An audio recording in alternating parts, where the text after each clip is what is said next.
예, 안녕하십니까. 이번 시간에는 저당권의 침해에 대한 구제에 대해서 살펴보시겠습니다.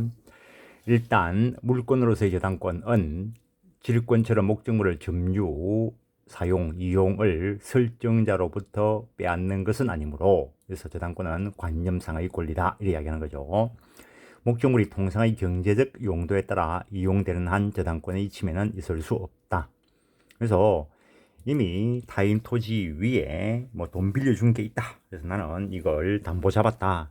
이걸 등기부로 공시하는 것이지, 점유는 여전히 원소유자가 하고 있고 그 사람이 그 용도에 따라 사용하는 것은 당연히 전제된 것입니다. 또한 저당 목적물을 침해하여 그 교환 가치가 감소하더라도 목적물의 가치가 아직 피담보 채권액을 넘고 있다면 저당권자에게 손해가 생긴 게 없죠. 그래서 침해가 일어난다면 저당권자는 어떻게 보호를 받을 것인가? 저당권도 물권으로서 저당권에 기한 물권적 청구권이 있습니다. 그런데 이 저당권은 원래부터 점유를 안 하고 있는 것이기 때문에 반환 청구권은 없습니다. 방해 제거 예방 청구권만 규정되어 있는데, 저당권자는 저당 목적물의 침해가 있는 때에는 저당권 자체에 의하여 침해의 제거 또는 예방을 청구할 수 있다. 이거는 뭐 방해 예방을 청구하는 거니까 그 현실적인 손해 발생 여부는 일단 불문한다는 거죠. 예컨대 저당권이 설정되어 있는 그 토지 위에 있는, 저당권이 설정되어 있는 토지 뭐 위에 있는 수목을 부당하게 벌채하여 가는 경우에 그 행위의 중지 및 벌채한 제목의 반출 금지를 청구할 수 있다라는 거. 그리고 저당권에 대한 침해가 있는 한 비록 목적 부동산의 교환 가치가 피담보 채권을 만족시킬 수 있는 것이라도 일단은 뭐 방해 예방 청구권은 일단 있다라는 거. 뭐 기본적으로 그 수목의 경우에는 임목에 관한 법률에 의해서 등기된 것이 아니면은 토지의 일부이죠. 그럼 토지의 일부니까 토지에 나무가 있다면은 토지 가치가 높겠죠. 판례는 공장 저당권의 목적 동산이 공장으로부터 무단 반출된 경우에 저당권자는 자신에게 반환을 청구할 수는 없다. 왜냐하면 원래 저당권자는 점유 가지고 있는 자가 아니기 때문에. 그런데 원래 장소에 갖다 두라, 그것은 방해 배제 청구권의 행사로서 인정된다라는 게 판례 입장이라는 거. 여기 목적 동산 나오는 게 그 공장 저당권은 공장에 있는 동산들에 대해서 설정되는 것이라는 거죠. 그래서 이거는 특별법에 의해서 공장저당법, 공장재단저당법 거기에 의해서 인정되는 것입니다. 또한 저당권자는 저당권 설정 이후 환가에 이르기까지 저당물의 교환 가치에 대한 지배 권능을 보유하고 있으므로 교환 가치를 지배하는 거라는 거죠. 저당 목적물의 소유자 또는 제3자가 저당 목적물을 물리적으로 멸실 훼손하는 경우는 물론 그 밖의 행위로 저당 부동산의 교환 가치가 하락할 우려가 있는 경우에는 저당권자의 우선 면제권 행사가 방해되는 결과가 발생한다면 저당권자는 저당권에 의해서 방해 배제청구권 행사하여 방해 행위의 제거를 청구할 수 있다. 그냥 극단적으로 건물의 저당권이 설정되어 있습니다. 근데 건물 소유자가 건물을 멸실시켜 버리면, 물건이 없어지면은 그 물건에 대한 소유권도 없어지지만 저당권도 없어져 버리는 거죠. 그래서 그거 멸실시키지 마라, 이런 청구를 할 수 있다는 겁니다. 그다음에 대지 소유자가 나대지 상태에서 저당권을 설정한 다음 대지상의 건물을 신축하기 시작하였으나 피담보 채무를 변제하지 못함으로써 저당권 실행이 이르렀거나 실행이 예상되는 상황임에도 소유자 또는 제3자가 신축 공사를 계속한다면은 신축 건물을 위한 법정지상권이 성립되지 않는다 할지라도 경매 절차에서 매수자가 나타나지 않을 수도 있죠. 또는 토지 가격 자체를 저감시킬 우려가 있기 때문에, 물론 뭐 경우에 따라서는 일괄 경매를 신청할 수 있다 하더라도 어떤 토지 자체의 가치가 감소될 염려가 있기 때문에 기본적으로 방해 배제 청구의 대상이 된다. 건물 신축하지 마라라고 청구할 수 있다는 겁니다. 그 다음에 저당권에 기한 유해 등기의 말소 청구. 예를 들어서 뭐 토지이든 건물이든 등기부를 보니까 저당권이 이미 설정되어 있습니다. 그럼에도 불구하고 그 부동산 소유자가 돈을 빌리면서 저당권 설정해 주겠다 라고 하더라는 거죠. 그래서 돈 빌려주면서 저당권 설정하려고 토지 가치를 계산해 보니까 뭐 부동산 가치가 10억인데 이미 뭐 저당권 설정되어 있는 금액이 9억이라는 거죠. 그러면은 뭐 1억 정도 빌려줄 수 있을지 모르겠는데 1억 정도 빌려주더라도 나중에 현실적인 손해가 발생할 수 있죠. 경매 들어갔을 때 뭐 한 8억이 경락되면 앞에 있는 저당권 9억짜리 저당권이 유효한 것이라면은 자기는 변제받을 게 없는 거죠. 그 목적물 경락대금으로부터는. 그런데 이 저당권이 있는데 내한테 돈 빌려달라는 건 너무 억지지 않느냐 라고 하니까 그 돈 다 갚았다는 거지. 그래서 실제 그 저당권자에게 알아보니까 실제 돈 다 받았다, 말소만 안 되고 있다는 거죠. 그래서 돈을 빌려주고 그 저당권 설정 등기를 했는데 완전 무효인 등기를 하더라도 피담보 채권이 존재하지 않는다면 저당권 등기는 말소 안 되어도 소멸된 거라 했습니다. 저당권이. 근데 남들이 볼 때는 후순위 저당권자는 바보처럼 보이죠. 무효인 등기라 하더라도 말소되기 전에는 남들이 볼 때는 유효한 등기로 보이잖아요.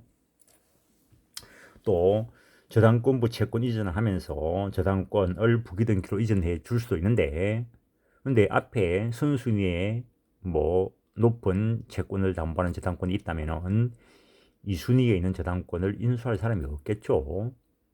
그랬을 때 이 순위 저당권자에 대해서 앞에 있는 무효인 등기가 방해가 된다는 거죠. 그것도 방해 배제 청구의 일종으로서 그 무효인 등기 말소 청구할 수 있다라는 거. 그 다음에 저당권자는 목적물 일체성이 침해됐다는 것을 이유로 제3자 이의의 소를 제기할 수도 있다. 이거는 민사집행법상의 이야기이고, 그 다음에 저당권자도 저당권이 침해되면은 그에 따른 손해가 발생했을 때 손해배상 청구권이 인정되는 것은 당연합니다. 일단 어쨌든 저당권도 물권으로서 절대권이다라는 거. 저당 목적물의 침해, 저당 목적물에 대한 침해로 저당권자가 채권의 만족을 얻을 수 없는 경우에는 그 침해자에 대해 불법 행위를 이유로 손해배상 청구할 수 있다. 근데 A 소유의 건물에 B가 저당권을 설정해 두었습니다. 당연히 등기부에 저당권 설정 등기가 되어 있을 것이고, 근데 어떤 사람이 뭐 운전을 잘못해서 또는 어떤 다른 고의로 그 건물을 멸실시켜 버리면 저당권이 소멸되죠. 건물이 멸실되면. 그러면은 고의 또는 과실에 의해서 그 목적물 멸실시킨 자에 대해서 750조 불법행위에 의한 손해배상 청구할 수 있는 것은 당연하다는 거죠. 관련되는 판례 한번 볼까요? 저당 부동산에 대한 소유자 또는 제3자의 점유가 저당 부동산의 본래의 용도에 따른 사용 수익 범위인데 같으면 저당권 침해가 아니라 했습니다. 그것을 초과하여 그 목적물에 대한 교환 가치를 감소시키거나 점유자가 저당권 실현을 방해하기 위하여 점유를 개시하였다는 점 등이 인정된다면, 근데 건물 뭐 토지를 하죠. 그냥 토지에 저당권이 설정되어 있는데 토지가 나대지 일대하고 누군가가 불법 점유해가지고 뭐 불법 건축물을 건축했을 때 하고 토지 자체의 가치만 놓고 보면은 저감되겠죠. 그러면은 저당권에 대한 침해가 될 거라는 겁니다. 정상적인 점유 가 있는 경우와 비교하여 경락 가격이 하락하거나 경매 절차가 진행되지 않는 등의 저당권 실현이 곤란하게 될 사정이 있는 경우에는 저당권 침해가 인정되어 위법한 것으로 평가될 수 있다. 따라서 그때는 불법 행위로 인한 손해배상 청구할 수 있다라는 거죠. 그럼 당연한 이야기, 이때 도로로 제공한 저당부동산의 소유자와 공사시공자는 공동 불법 행위 책임을 지게 될 것이고, 근데 침해가 있더라도 채권 만족을 얻는데 지장이 없는 경우라면은 뭐 손해가 없으니까 별도의 불법 행위가 성립되지 않을 수 있다는 거. 그다음에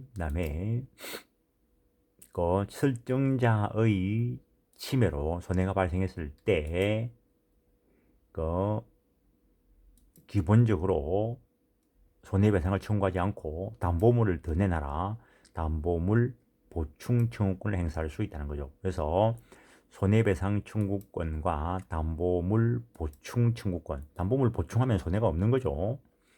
그거는 선택적 대상이 되지만 설정자, 채무자가 담보물을 멸실 훼손시키면은 기한이익 상실되고 즉시 변제 청구할 수 있다라는 거. 그래서 손해배상 청구권은 담보물 보충 청구권과는 선택적 관계이지만 손해배상 청구권하고 즉시 변제 청구권은 함께 행사될 수 있다는 거.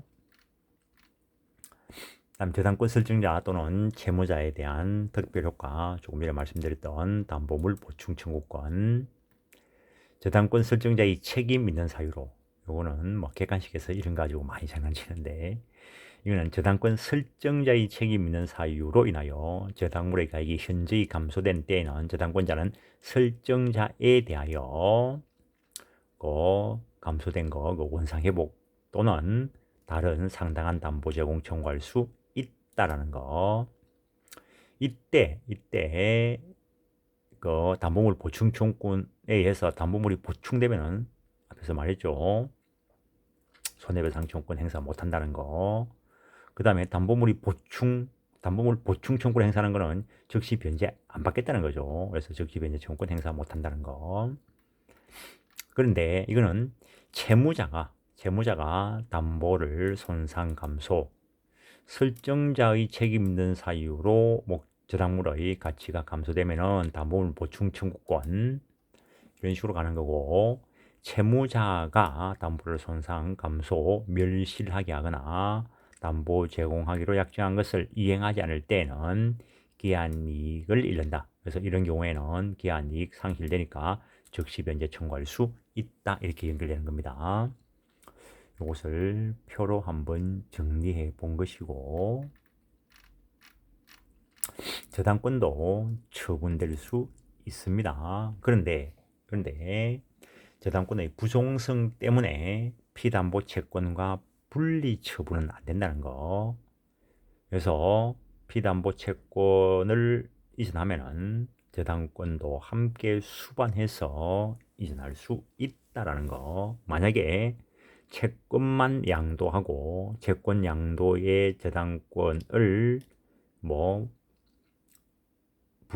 수반하지 않았다면은 채권이 양도해 버리면은 저당권자의 피담보 채권이 없는 거죠. 그러면은 저당권은 소멸되겠죠. 그래서 피담보 채권 이전하면서 저당권 함께 수반해서 이전할 수 있다는 거. 그다음에 저당권 위에 질권을 설정할 수 있습니다. 저당권부 채권의 양도, 저당권은 피담보 채권과 분리하여 양도하지 못하는 것이어서 저당권부 채권 양도는 언제나 저당권 양도와 채권 양도가 결합되어 행해지므로 저당권부 채권 양도는 민법 186조의 부동산 물권 변동에 관한 규정과 민법 449조 내지 452조의 채권 양도에 관한 규정 함께 적용된다는 거죠.